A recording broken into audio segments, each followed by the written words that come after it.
श्री राम जय राम जय जय राम। श्री राम जय राम जय जय राम। श्री राम जय राम जय जय राम। श्री राम जय राम जय जय राम। श्री राम जय राम जय जय राम। बोलिए सियावर रामचंद्र भगवान की जय। पवन सुत हनुमान की जय। उमापति महादेव की जय। सब संतन की जय, सब भक्तन की जय। सत्या जोता वाली माता तेरी सदा ही जय। सनातन धर्म की जय। सतगुरुदेव महाराज की जय। नमो पार्वती पते हर हर महादेव। जय जय सीताराम। आदरणीय श्रोतागणों, मानस चिंतन चैनल पर आप सभी का स्वागत है। पिछली चर्चा में आप प्रताप भान राजा की कथा श्रवण कर रहे थे। जो है राजा एक बार जो है मृगिया का सारा सामान लेकर के और जंगल में शिकार करने के लिए गए, और जो है समाज के साथ यह अर्थ ले कि राजा के संग में और लोग भी आए थे। लेकिन जो है जिस समय एक सूकर आया 12 रूप धारण करके, और कालकेत नाम का राक्षस था, ये राजा को भरमा करके भ्रमित करके ले आ रहा है, और राजा उसके पीछे लग गए। यद्यपि बहुत शिकार उन्होंने किया था, काफ़ी मृगिया कर चुके थे, अब वापस चले जाते तो कोई खेद नहीं बात था, लेकिन वो शुकर के चक्कर में पड़ गए।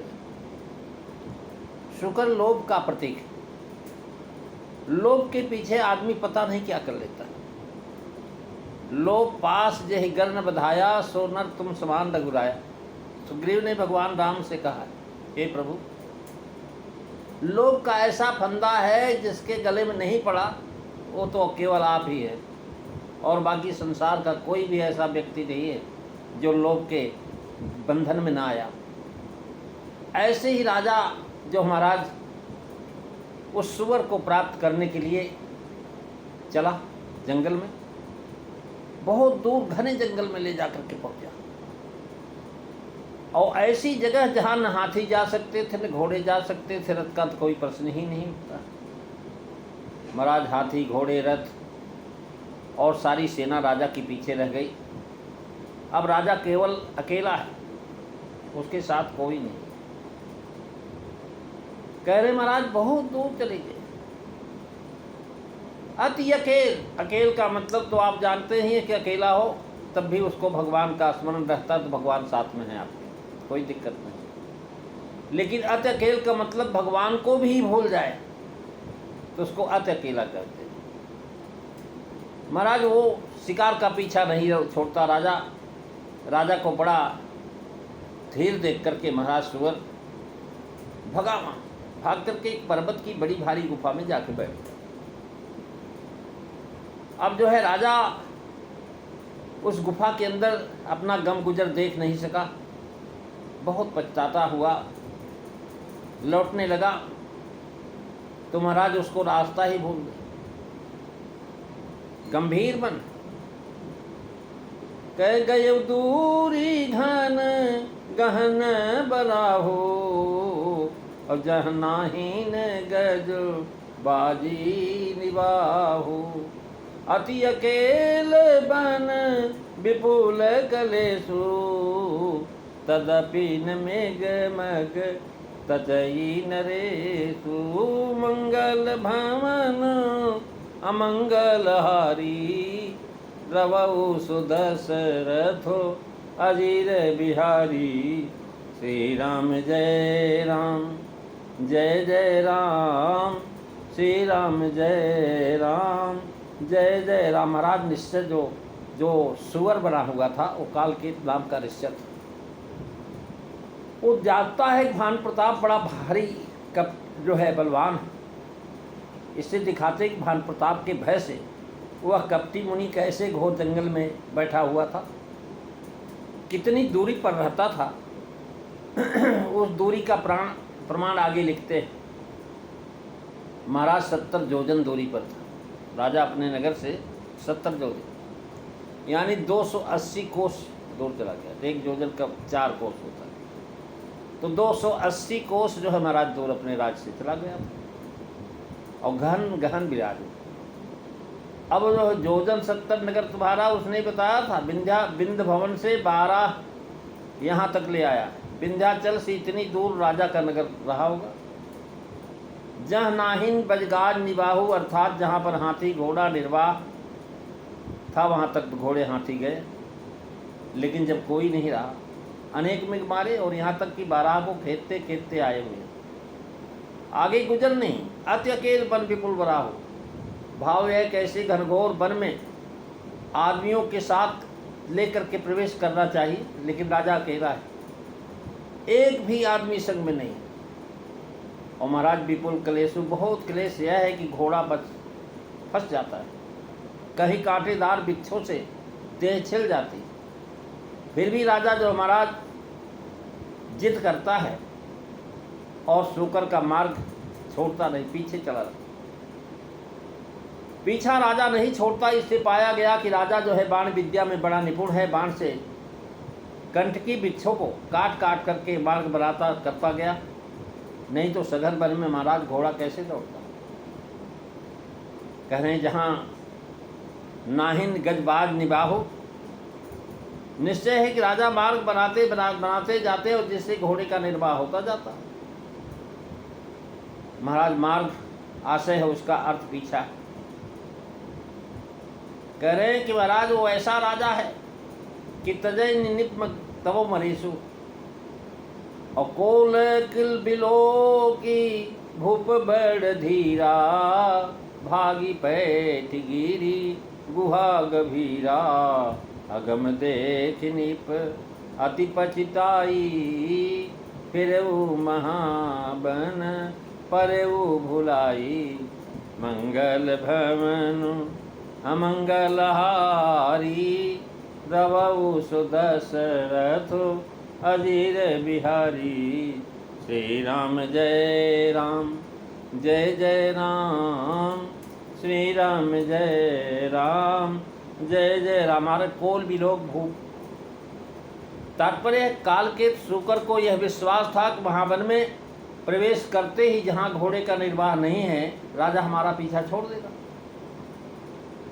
पर उसको धोखा हुआ, राजा ने पीछा छोड़ा नहीं,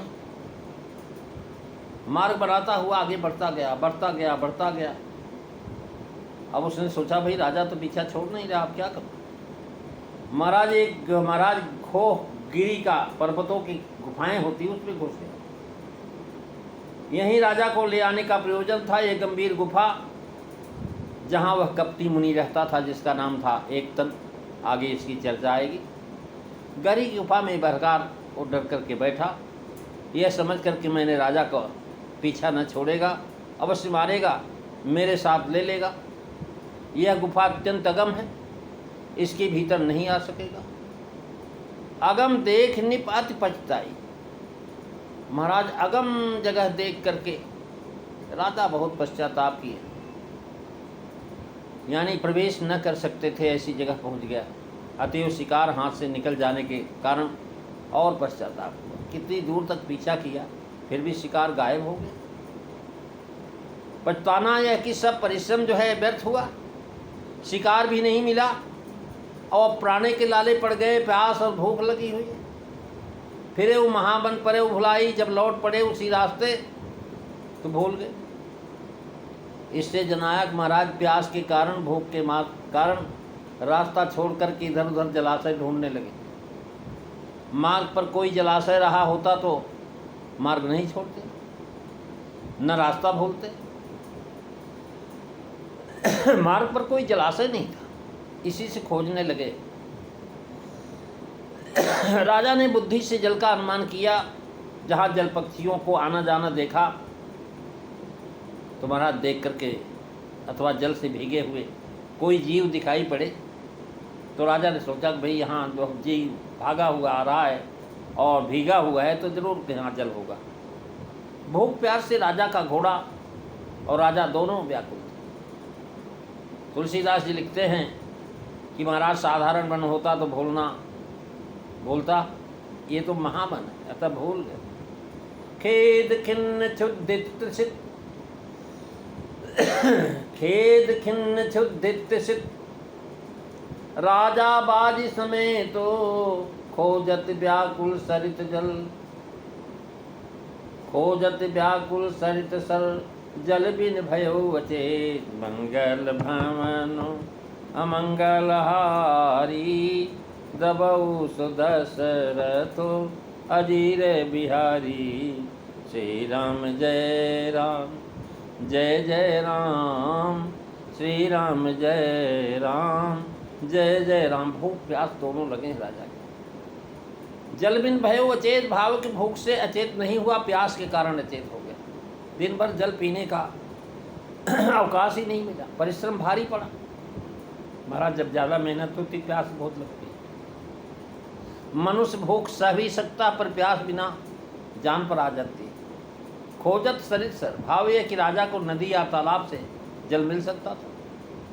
बावली और कूप, एक तो वन में मिलना असंभव, दूसरे कुएं से जल निकालते कैसे, घोड़े को जल कैसे पिलाते।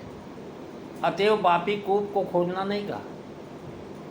महाराज नदी और जो है सर, राजा का चित्त शिकार हाथ से निकल जाने के कारण उदास, उस पर फिर बन के दुख, कांटे, झाड़, भूख, प्यास और संध्या का समय।